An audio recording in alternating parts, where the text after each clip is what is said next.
BA part first کی Urdu class میں آپ کا استقبال ہے۔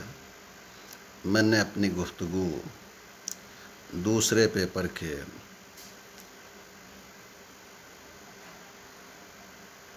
ففتھ یونٹ سے شروع کی تھی اور شاعری کی اصناف کا ایک تعارف آپ کے سامنے پیش کیا تھا۔ اس کے بعد میں نے شاعری کے محاسن کیوں ضروری ہیں، ان کی اہمیت کیا ہے، ان کی افادیت کیا ہے، ان کی اقسام کیا ہیں، ان پر گفتگو کی تھی۔ آج اسی سلسلہ گفتگو کو آگے بڑھاتے ہوئے آپ کے نصاب میں جو محاسن شاعری داخل ہیں ان میں سے کچھ کی تعریف اور مثالیں مجھے آپ کے سامنے پیش کرنی ہیں۔ سب سے پہلے میں گفتگو کروں ایہام پر۔ ایہام کے لغوی معنی ہیں وہم میں ڈالنا، جسے ہندی میں کہتے ہیں بھرمت کر دینا۔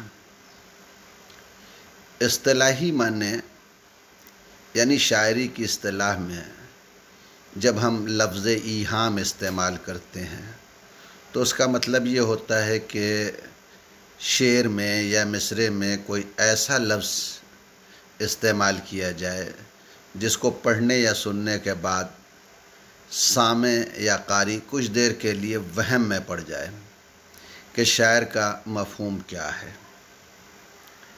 ایسے لفظ عام طور سے ذو معنی ہوتے ہیں، یعنی ان کے کم سے کم دو معنی تو ہوتے ہی ہیں، زیادہ بھی ہو سکتے ہیں۔ اب یہ دو معنی جو لفظ کے ہوتے ہیں ان کی بھی دو نوعیتیں ہیں، یا تو لفظ کے وہ ایک معنی قریب کے ہوں گے اور دوسرے معنی دور کے ہوں گے، یا دو سے زیادہ ہیں تو دو تین قریب کے ہوں گے، دو تین دور کے ہوں گے۔ قریب کے معنی رعایتوں کی بنیاد پر جلدی سمجھ میں آتے ہیں، لیکن یہ قریب کے معنی اصل میں شاعر کی مراد نہیں ہوتے۔ شاعر کی مراد وہ معنی ہوتے ہیں جو دور کے ہوتے ہیں اور شعر پر ذرا غور و فکر کرنے کے بعد سمجھ میں آتے ہیں۔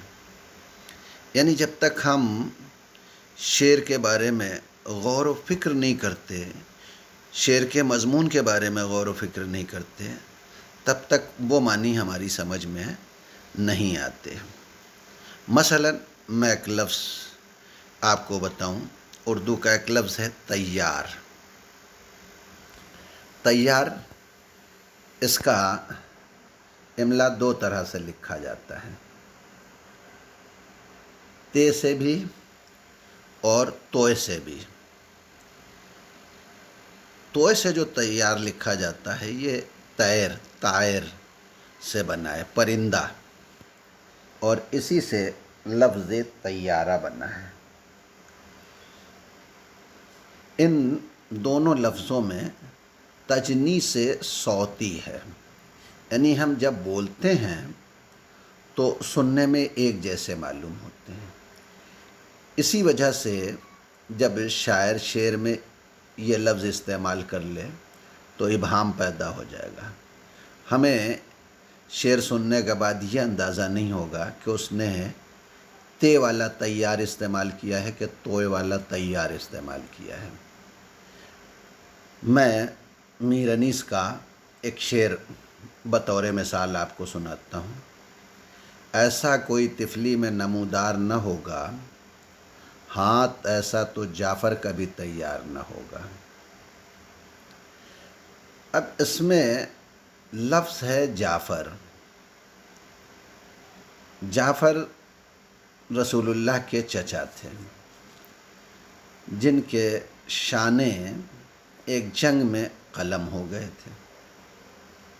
روایتوں میں، اسلامی تاریخ کی کتابوں میں یہ ملتا ہے کہ موت کے بعد اللہ نے ان کو 2 پر عطا کر دیے ہیں، اور وہ جنت میں جو ہے وہ ان پروں سے پرواز کریں گے، تو ان کے نام کے ساتھ طیار جڑا ہوا ہے، وہ طیارہ والا، طائر، طیر سے جو بنا ہے، توئے، تو توئے یہ الف رے، عام طور سے انہیں جعفر طیار کے نام سے جو ہے وہ جانا جاتا ہے۔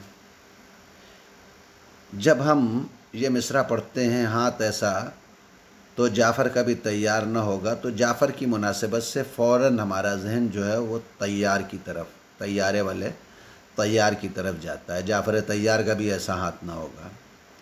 لیکن جب ہم شعر پر، دونوں مصرعوں پر غور کرتے ہیں تو فوراً سمجھ میں آتا ہے کہ یہاں طیار جو ہے وہ توئے سے نہیں ہے بلکہ تے سے ہے۔ کیوں؟ اس لیے کہ شاعر نے پہلے مصرعے میں کئی رعایتیں رکھی ہیں، طفلی، نمودار، ہاتھ، تو کہتا ہے کسی کا ہاتھ اس طریقے کا جو ہے وہ تیار نہیں ہوگا جیسا اون و محمد کا ہاتھ تیار تھا بچپنے میں تلوار چلانے کے لیے۔ یا دوسرا شعر، نشہ ہو جس کو محبت کا سبزہ رنگوں کی، عجب نہیں جو وہ مشہور سب میں بھنگی ہو۔ یہاں لفظ بھنگی ہندوستان میں صفائی کرمچاریوں کے لیے کسی زمانے میں یہ لفظ استعمال ہوتا تھا، جو میلہ اٹھا کے گھروں سے باہر پھینکتے تھے۔ اور بھنگی بھنگ سے بنا ہوا ہے، اس میں یہ لگا کے جو ہے وہ بھنگی بنا دیا گیا، جیسے شراب میں یہ لگا دی گئی شرابی، شراب پینے والا، بھنگی بھنگ پینے والا۔ تو یہاں بھنگی سے، چونکہ بھنگی یہ لفظ اس کے میلہ اٹھانے والے معنی جو ہے وہ بہت قریب کے ہیں، فوراً ہمارا ذہن جو ہے وہ اسی طرف جاتا ہے۔ لیکن جب ہم شعر کے اور مصرعوں کے الفاظ پر غور کرتے ہیں تو یہ سمجھ میں آتا ہے کہ یہاں بھنگی سے مراد حلال خور نہیں ہے بلکہ بھنگ کی پینے والا ہے۔ کیوں؟ اس لیے کہ لفظ نشہ، سبزہ رنگوں، یہ رعایتیں اور یہ مناسبتیں جو استعمال کی گئی ہیں، یہ ہمیں جو ہے وہ سمجھاتی ہیں کہ شاعر کی یہاں مراد بھنگی سے حلال خور نہیں ہے بلکہ بھنگ پینے والا ہے۔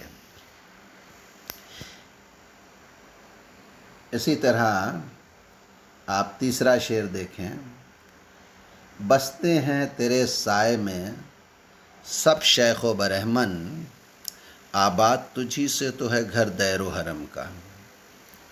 اب اس شعر کے پہلے مصرعے میں سایہ استعمال ہوا ہے۔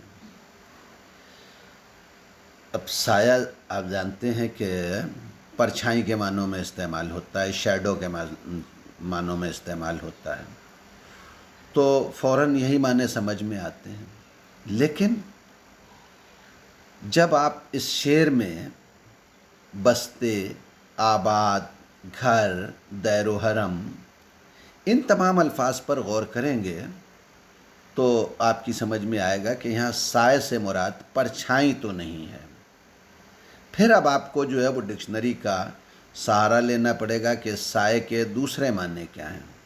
تو جب آپ ڈکشنری کھول کے دیکھیں گے تو سائے میں کہ دوسرے معنی حمایت، پناہ دینا، کسی کو جو ہے وہ آشرے پردان کرنا، کسی کو تحفظ دینا، تو یہاں جو ہے وہ یہی معنی، کسی کی حمایت کرنا، کسی کو جو ہے وہ تحفظ دینا، کسی کو آشرے پردان کرنا، کسی کے لیے چھت مہیا کرا دینا، یہ معنی جو ہے وہ سمجھ میں آتے ہیں۔ بستے ہیں تیرے سائے میں سب شیخ و برہمن، یعنی تیری حمایت اور تیری پناہ میں جو ہے وہ سب شیخ و برہمن آباد ہیں، اور تیری وجہ سے جو ہے وہ دیر کا اور حرم کا گھر آباد ہے۔ تو اس طرح یہ شاعر نے ایہام پیدا کیا ہے۔